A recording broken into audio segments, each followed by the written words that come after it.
Namaskar, friends. Thank you for joining us. Hope you all are keeping well during these trying times. Stay safe and use all precautions and common sense, and I'm sure you will coast through. Welcome once again. My name is Anil Trigunayat. I've been a diplomat and an Indian ambassador to several countries. I've had the pleasure of serving my country's national interests across continents, from Asia to Americas, from Europe to Africa. Over the years, I have developed a great interest in economic diplomacy, which acquired greater traction since the 1991 economic reforms. Hence, I have had the great opportunity and pleasure and experience of interacting with a very large cross section of businesses or businessmen from around the world. And this is why we are here today. In discharging my duties, I believe that a bureaucrat has to think and have an attitude like a businessman, for whom time is money and profit is usually the motive. What we are going to discuss today is an amazing book, The Spiritual CEO, that is going to be out soon and should make a compulsory reading. As for me, I enjoy reading and traveling and meeting people across cultures. One of the authors and books that had a great impact on me was that of Ayn Rand's Atlas Shrugged, or her Virtue of Selfishness, that resonated with the Charvak philosophy. Or for that matter, I think there was a book I read, I forgot the name of the author, but it was called My God Died Young. A small, thin book, but amazing. Or for that matter, Pandit Nehru's books, especially his discovery of India. I love poetry, especially ghazals. Nowadays, I devote more time to books on foreign policy. That has become my second nature. Currently, I'm reading an interesting book, which I will be reviewing in a webinar, which is called Artificial Intelligence and Future of Power by Rajiv Malhotra.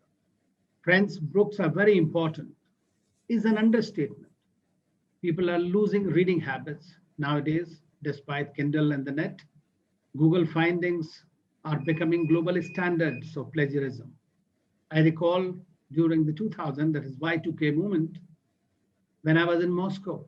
And when one traveled in the metros, public transport systems, you would see every young person having one book or the other in his hand and reading it. It enthused me too. But friends, today we are going to talk and listen about The Spiritual CEO, a book that intrigues me. And the one of the most accomplished author, and Mr. S.Prakash, who is also known as the corporate yogi. So let me say a few words about Prakashji, although it is impossible task to summarize his stellar achievements.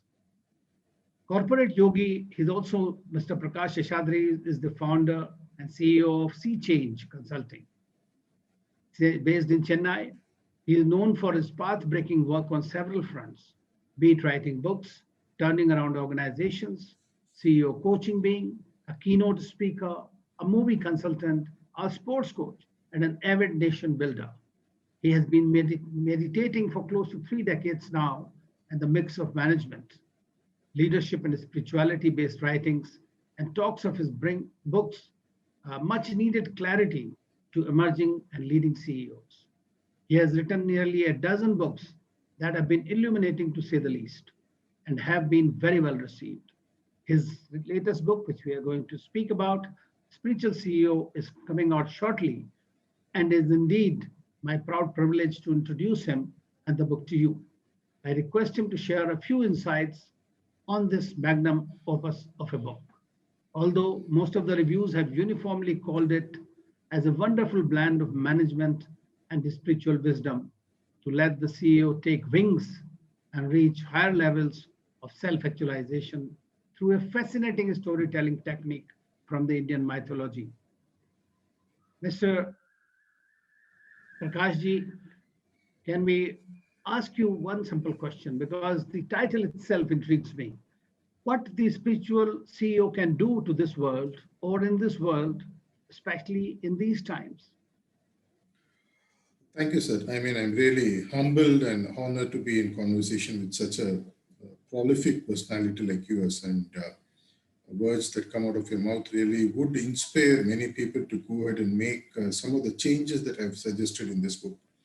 Let me share maybe a couple of perspectives which were compelling enough, which actually made me to write this book in the first place. Based on my personal spiritual exposure for more than close to 3 decades in meditation and finding my journey within, and also in interacting with several top CEOs, top listed companies, mid-cap companies, MSMEs across India and even some of the countries in Asia. One thing I kept finding over a period of time is that there seems to be no direct correlation between the capability of the organization and the actual output that they were generating. And when I started getting closer to them and started actually finding out, I found out that the so-called karmic equation that we Indians are quite familiar with somehow seems to apply for the corporate organizations as well.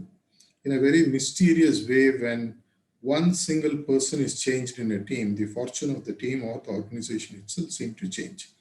And when I started going a little bit deeper, I found out that the person's karmic equation of whoever is in the team seemed to have an impact on the organization itself. And I continued with this journey of understanding what it really means. And then I found out that many times the person sitting at the top of the helm of the affairs, the CEO, the managing director, the president, chairman, whatever you want to call, these people in some way were actually regulating the future of the organization and setting to become role models with or without the knowledge. And the kind of karma that they themselves bring to the table and they were allowing to be built around them.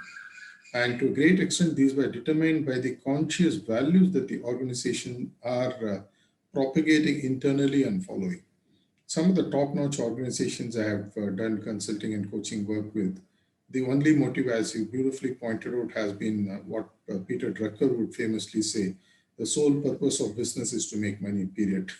And they were chasing money and earnings per share and market valuation and quarter-to-quarter price increase. Are they part of the blue chip league in the listed companies, the 30 companies which are listed? These were the things which seemed to be controlling and which was creating sort of a spiraling effect.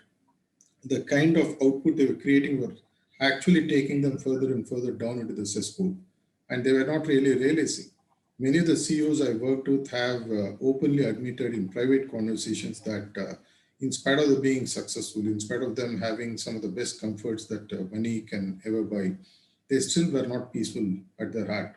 They couldn't have a conversation with their families. They couldn't even sometimes pat a person on the back who's genuinely interested in the future of the organization, but they couldn't do it because in the short term, it all compromised the financial metrics that was impacting his own role in the organization. And when I dived deeper into the subject, I found out that finally it boils down to at least the CEO of an organization to take charge. It's no more passe, as they say, for you to come back and say, my role is only to make money. My role is actually to leave a legacy. One of my guru used to say that the role of the person in the top of the organization is just not to create wealth for the organization, but to create a lasting impact on the society itself. These are the words which actually made me dive deeper and deeper. And when the pandemic struck, some of the CEOs whom I have worked with, many of them, I asked this questioning, sir, how come that you were never able to predict the pandemic? They all said that these are things which happen beyond me, beyond us. I said, in which case, why are we not prepared? Why, if you look at many of the spiritual people, spiritually inclined people today, they are talking about the resonance of a higher frequency at which people have to be there to get over these kind of pandemics. You would have read about the Schumann resonance and things like that. And finally, the organization was actually resonating at a frequency which was actually bringing all these kind of challenges. So when I was looking at it, I also felt, having worked with organizations, that you can't ignore financial metrics. We can't tell people that, please go ahead and work only with values and belief systems and ignore financial metrics. Financial metrics is the fundamental, rather one of the core values in which an organization runs. Even 10, 15 years back, there has been a conscious shift, which I also mentioned in the book, towards what is known as a TBL or a triple bottom line. A triple bottom line is when an organization, specifically the Fortune 500 companies in India or even in USA, have started focusing beyond the financial metrics, and they've started looking at the impact on the people that they work with and also on the impact of the society that they work with. In fact, some of the board members whom I know personally, they all are actually evaluated on a 3-point metric system, not just financials, but the impact they're creating on the people, both inside the organization and outside. And for example, if you're an organization working in a specific location, and if you're tapping into the natural resources of that place to sustain your business, what is that you're doing to ensure that the place that you're tapping into is not actually spoiled by your presence? At least can you leave it? As one of the famous English authors used to say, if you found the place as you are, at least leave it in the same place, if not better. Don't make it worse. So these are the values which I started diving deeper, and it took me about 4 to 5 months of putting down my 25, 30 years of exposure to corporates and how they can, by blending values which resonate with a higher purpose, they can continue to make the money, but they want to make money, but make it in such a way that they just don't spoil the environment, the earth, the planet, the people, all these things. And specifically the person like you has worked with multiple geopolitical situations. You know that finally, if all the countries don't come together in some way or another, and then they resonate at a higher frequency, some of these changes will not happen. One of the leading CEOs who happened to read the book, who subsequently wrote endorsement in the book, he was also asking, Prakash, do you think these kind of books will bring a change? I said, I don't know what I value in this, but I only look at some of the stalwarts like Lord Krishna, for example, who wrote the Gita, or you look at the Christ whose teachings became the Bible. I don't think they really cared whether the world will go ahead and change or not. They had a belief system and then they went ahead and wrote it. So these are my belief systems which I am sharing. If tomorrow, if I leave all this and if I don't share them, what if somebody is going to catch me later? I said, you had so much to say, why you didn't say it? Fortunately for me, somehow writing is one of the skills that I see. I just sit there, it flows. And for me personally, it's something like a reference book for someone. It's not that they start doing everything and the whole thing changes day after tomorrow, but at least they can make a beginning. As they say that a 1,000-mile journey gets covered with one single step at a time. And to answer your question in simple terms, this is what actually made me do the book. And in just a few more days, it will be actually in the hands of all the readers. Great. No, absolutely. I mean, it sounds very, very fascinating. I mean, I know that what kind of journey you could have gone through, but you talked about so many good points, and that's true. I mean, that every CEO, whether spiritual or not, would need to look back, think back, and sit down. And they are like somehow they have to create, because they are in the driving seat. So they need to somehow create a karmic harmony while keeping the financial metrics intact. I mean, that's something very important so that your teams work with you. And there is some kind of a life and work balance. It's extremely important in that sense. And your triple bottom line and sustainable development of business is extremely important in today's time and age. I think we'll have to look at because see, greenery by itself, or whether you call it the green business or whatever it is, but it by itself will bring about that kind of happiness in our lives, because what you mentioned about the pandemic is also a result of excessive uh, issues and the problem and the exploitation that resources that have been done by the businesses and by the society at large.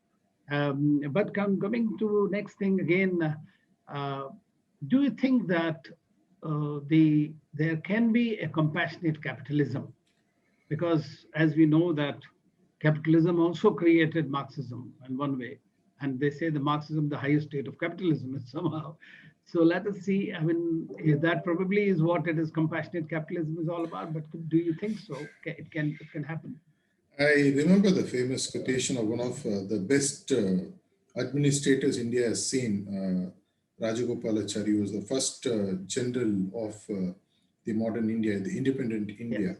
It was his famous statement. He said that if India or the world has to truly progress, we all need many benevolent dictators. Though it sounds to be an oxymoron, When I speak about, say, compassionate capitalism, I'm not getting into any jargons to get stuck anywhere. Very simply put, whether you follow communism or capitalism or socialism, wealth creation is something which we cannot deny and live still in this world. Even to meet the requirement of 3 square meals a day, I still have to make some money. I may not want to amass wealth, but I still have to make money, and that has to come out of doing some kind of a work, either on my own or working for someone else. But while doing this, as the famous quote of Shakespeare say, what is the point in gaining the world and losing your soul? Why would I want to do something which does not give me peace? In my definition, when I look at spirituality, I'm not just looking at any specific religious belief system. So the moment you are speaking about a religious belief system and associate spirituality with that, you get into dogmas and stigmas which are very difficult to overcome. Hence, in my personal experience, I put a very simple definition to spirituality, which becomes the basis for this book. I have called spirituality as the alignment of a personal vision of an individual like me or you or anyone else to a global vision, which allows people to be peaceful, happy, and coexist towards a higher purpose. My higher purpose need not be the same as yours, but we do peacefully coexist. I am happy, you are happy. I am peaceful, you are peaceful, which means I don't tread your toes, you don't tread my toes. I understand that you may belong to a different faith, but I respect you for what you are. You respect me because I come from a different faith, or I may not even have a faith for that matter. But yet, can we all peacefully coexist? I mean, the famous Carl Sagan's quote, who was an astronaut who saw the world from outside, he said nothing but a simple blue dot. And why all the struggle, why you are part of it? And might look to be utopian, but in my view, this is surely doable. Small drops make an ocean, is my firm belief, sir. True. I mean, in fact, this is also the essence of the Indian culture and civilization is all about. I mean, how to coexist and be together and try to work together as a society, as a community, for the larger good of the larger people, larger masses. But coming back to, we have seen that the CSR, when I would come to, which is what is being used by many of the companies. Do you think it is, in a sense, paying the debt back to the society? And whether it is being correctly used, because nowadays we are looking at some kind of contradiction in that. Or do you think that it will be better if they're done by, whenever somebody gives CSR, it is like big publicity stunts that go along with it. And so, but do you think that the Gupt Dan or anonymous contributions for the society or the higher causes, as you mentioned, would be better than fancily inscribing their names or satisfying the egos of the donors? Like earlier, it used to be Dharamshala of XYZ, like that kind of a thing. If you really look at it, in one way, the CSR is a good initiative because government is forcibly making through a legislation the process of contributing back to the society through certain financial measures. But just because I feed someone extra doesn't make me any better in terms of contributing to the society, though it's a good beginning. But I have known some of the very large industrial houses with whom I've done some work. They have actually gone beyond a compulsive CSR, like the 2.5% of your PAT or the profit after tax that you make, which you're forced to contribute. These organizations actually have gone beyond on their own, without even worrying about what the cost of the budget impact on their P&L is, profit and loss account. They have actually gone and adopted villages. They have gone and started doing things where, like you might have seen about the story of Sai Baba, who 50 years back when Andhra was struggling under water need, he spent almost close to, those days it was said, close to about $500 million equivalent in irrigating about close to 150, 200 villages. And these are things I don't think anyone has to do. Even to be good, do we have to be taught? If it has to be taught, to what extent has mankind come down to? So CSR is a very good beginning. It's a wonderful beginning. In fact, that is part of the TBL that I speak about in the book. But we are now talking about spiritual TBL, where we are talking about personal integration to organizational integration to a global integration, where I don't see all of us, whether we like it or not, are actually interconnected. By destroying you or you destroying me, I don't think both of us can exist in the longer run. Maybe I'll die earlier, you may die later, somebody else will die much later.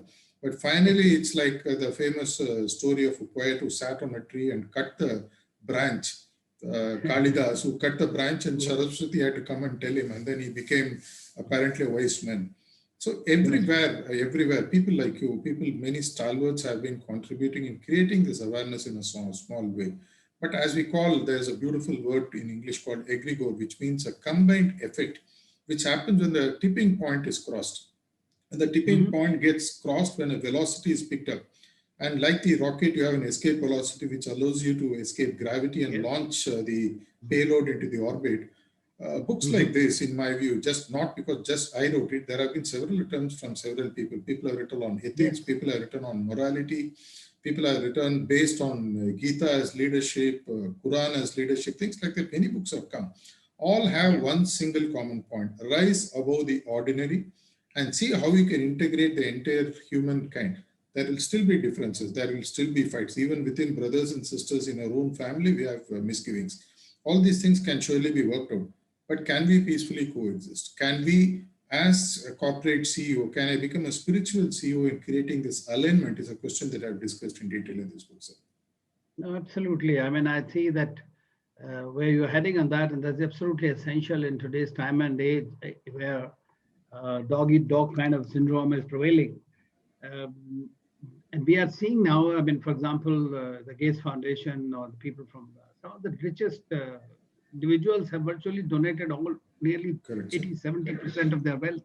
Correct. And that is being used for the societal this thing. This is something amazing, and that also creates a. And I recall, I think I read a book sometime back called "The Monk Who Sold the Ferrari" or something. Correct, sir. Correct. It was also a very interesting book. And then you look at actors like Salman Khan, who have created with virtually 80% of their wealth, they give it to this Being Human society. Exactly. And that is, those are good things giving back to the society. But coming back to the book, the question is that does the corporate karma truly work? I mean, in your experience, how you have seen it and how you have reflected in the book. I have, sir. In my own experience, I have seen some of the best brains in companies where I have worked with. And the products have been failures. The organization hasn't made enough money. And I have seen very normal people with very normal knowledge and intelligence where they have become extremely successful. I mean, let me even go back to the story of Mahabharata. How did Duryodhana, with so less an intelligence, get to be born as the first son of Dhritarashtra and get to inherit a kingdom in spite of even his own elders not wanting to have him as the king? If you go back multiple lives of Duryodhana, you will find somewhere that he had created that karma for him to inherit it today, and specifically come from the karmic tradition. Last week, I was watching a WhatsApp forward video where one of the ladies from a Christian faith, she almost died. And in the gap of 1.5 hours when she was dead and then she came back, she had gone into a plane which she never believed was possible. And she, what we call as ND or near-death experience, she has seen angels and people who had communicated to her and given her some messages about people, how they have to behave. This has now become the recent rage in internet, and it's flooding all the social media channels. Everything points to one single thing, in my view, personally. There is a connection, and the cause and effect impact is something which we cannot deny. For example, there was a beautiful video which Sadhguru Jaggi Vaste was recently had shared. As going through he said that if there is a creation, there should have been a cause. And we call that cause a God. Whether you accept or not, you can't have a creation which is an effect without a cause of a creation being there. It's a very simple term. Likewise, anything that I do today is I would say a seed which I'm sowing, which has to have an effect. And if I sow a good seed, I know that I can't put a mango tree and expect a pupil tree to come up. Yes. Likewise, I can't put a good deed. Let me put it this way. If I put a good deed, a good output has to come. Maybe tomorrow, maybe 1 year from now, maybe 2 years from now. If I put a bad deed, it has to come out. And the combination of the good and bad deed is what finally makes your corporate karma or a corporate, in my even say corporate karmic P&L, in fact. And I have seen many of the organizations by just modifying the behavior of the people, from being very avaricious to being normal to being good-hearted. We have found dramatic changes. If you are going to ask me the next question, which some of the people who have read this book have asked, Can you give me scientific proof? I said, no, I cannot. Can you give a scientific proof to Big Bang? Today, I was reading an article in one of the leading magazines. They questioned the Big Bang itself. They have been working for the last 30 years. They have created evidence to say that there was something which happened between the so-called Big Bang and the actual creation. And in fact, when you go back to the scriptures, there is a beautiful definition in one of the Sanskrit verses I read. They said that from the time of the Big Bang, which they call as the original thought of the God, and the actual creation, there was a gap of 120,000 years. Yeah. I mean, how would you prove all this scientifically? I mean, the moment you walk into somebody's room, something from your heart tells you this person is good or bad. How do you decide it? Yeah. There are things your left brain can never be able to digest or accept, but they do happen. It's instantaneous. I have worked with a lot of HR heads across the world. They all say that in less than 30 seconds of a person walking into my room for an interview, I make up my mind. I said, how is it fair? The person has put in 25, 30, 40 years of experience. No, Prakash, the moment I see his face, I know whether he'll work for me or not. I asked them why. He said, there is a vibration he brings. I said, what nonsense? Where is the data for a vibration? So like that, corporate karma is something I have seen. You just, as if you're a CEO, just look at the Pandora's box you have in front of you. Open it and see what kind of deeds you are creating. And many times I've seen 99% of the time, as a CEO, either I'm making a decision or I'm approving a decision. All I tell the CEOs, I even give in each end of each 9 chapters a simple formula that they can actually implement. Just pull back and think, is this act going to create a good deed, good karma, or a bad karma? If it's going to create a good karma, go and do it. If it's going to create a bad karma, don't worry whether it'll make money or not, don't do it. Very simple, but does not come to us easily. I hope I have partly answered your question. No, absolutely. You fully answered it. And I think this is how we create the karmic harmony. In fact, you mentioned 2 very interesting things about the God and about the Mahabharata story about Duryodhan. In fact, I'm watching these days a very interesting story. I mean, it's called Dharmakshetra on Netflix. And it's an amazing, if you know Hindi, you can always follow it. But it is post Mahabharata, what happens, and then all the deeds, and Duryodhan, despite all his misdeeds in this thing, still goes to Swarga, to the heaven. That is interesting. And as far as God is concerned, as they say that there are 2 things I remember, and I don't know, we can debate it some other time. One is that somebody said that if there was no God, it would be necessary to invent him. And secondly, Acharya Rajneesh, you may have heard, he used to say that even if the God came for free, you will not respect it. So all these things should fit you. Thank you, Prakashji, for that amazing insight into your thought processes, the important essence of the spiritual CEO, and how the philosophy of business and action combine for the greater good. Well, I hope you all will get a copy, digital or otherwise, friends. These days, everything is available. It will be available on Amazon. If it can help you even a bit, the book would have served its purpose. COVID has shown what disruption means. And for the CEO, too, the reality of his spirituality will give them greater mental and psychological strength. World can always do better with more benevolence and a charitable mindset. Thank you once again. It's been a great pleasure talking to you, Prakashji, and I wish you all the success with your new book. And I'm quite sure this will also be another stellar achievement of yours, like your previous 11 books. Thank you, sir. Thanks a lot. Thank you so much. Thank you for your blessing, sir. Let's hope that our conversation will lead us to more and more writing which will benefit the society. Thanks a lot, sir. Thank you.